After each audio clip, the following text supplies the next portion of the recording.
The Behringer RD-9 is definitively not a TR-909, but is that necessarily a bad thing? Let's talk about it.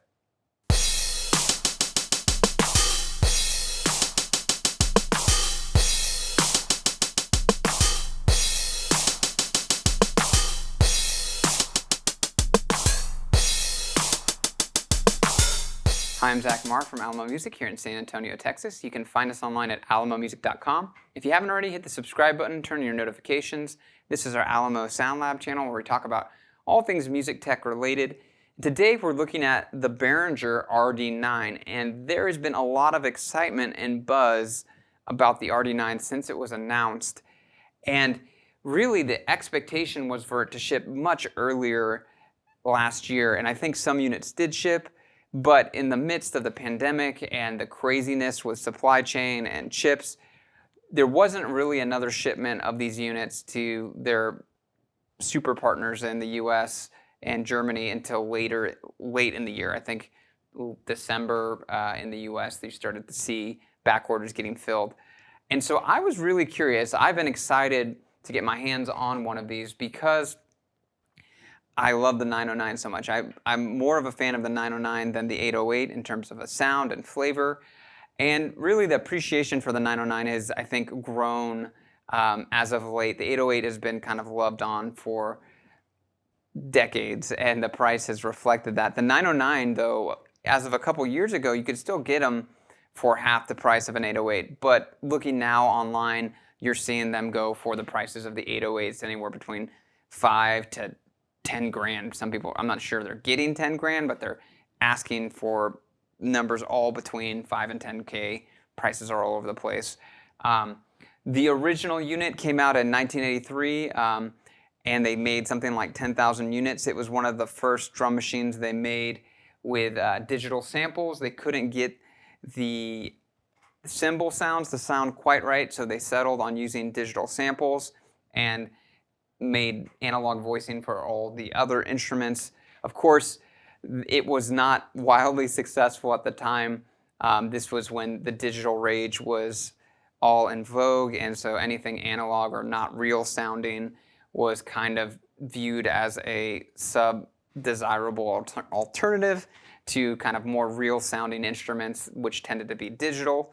But in the 90s, a number of artists and genres emerged that relied heavily on the 909 and kind of cemented its place in musical history and kind of gave it a rich legacy of this kind of failed commercial endeavor on Roland. It's funny, the 808, 909, and a number of other Roland instruments have that story, and I think it was all designed by the same guy as well, or the guy that was in charge of it. It had like 3 flops that all later went on to be wildly influential musically. So I was excited for the RD-9 because it's an affordable version of the 909.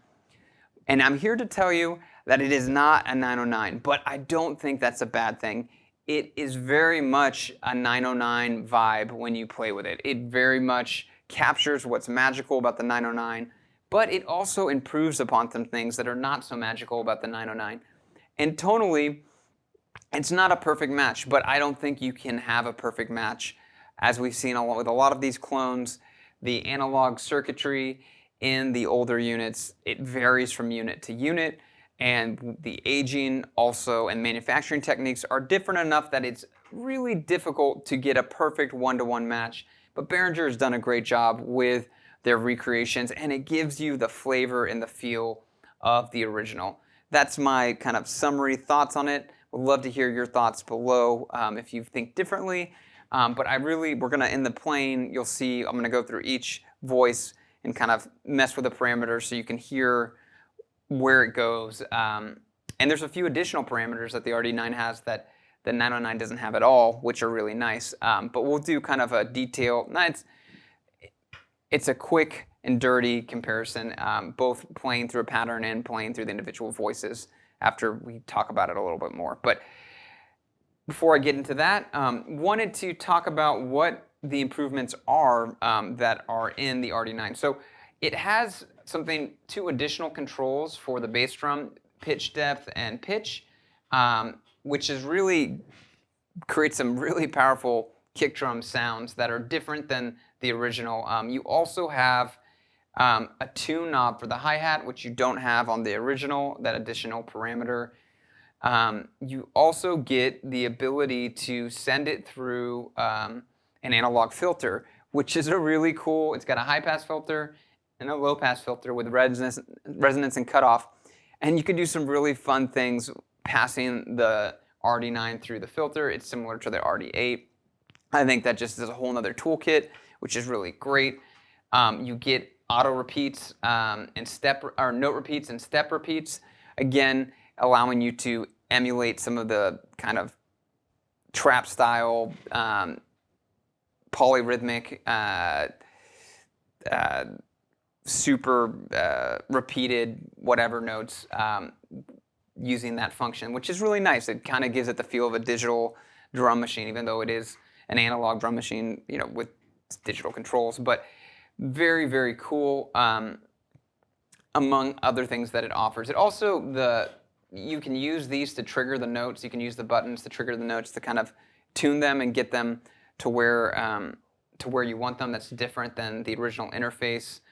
And there's just little differences here and there, most of which are, I think, improvements over the original interface, which had some pain points in terms of usability. It was still fairly easy to use, but this, in my mind, is a lot easier to use.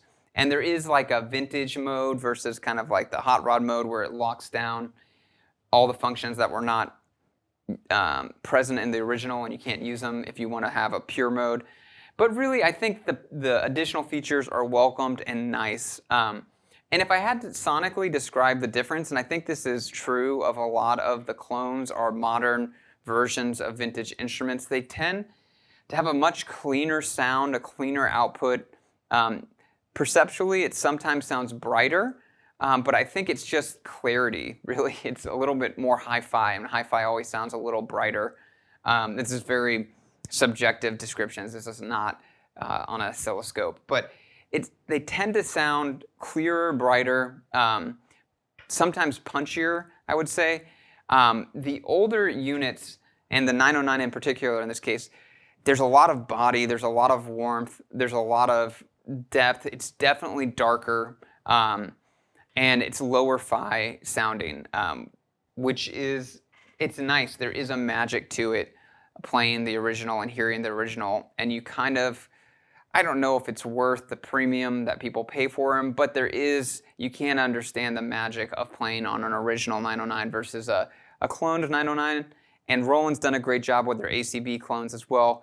And you kind of get different trade-offs and advantages with each of these takes: digital high fidelity emulations and analog high fidelity emulations. You get different things, different tones, and it fits differently into the mix, and they're all good. They're all different paintbrushes. So let's take a listen, and we'll conclude with some final thoughts.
So there you have it, the RD-9 and the TR-909.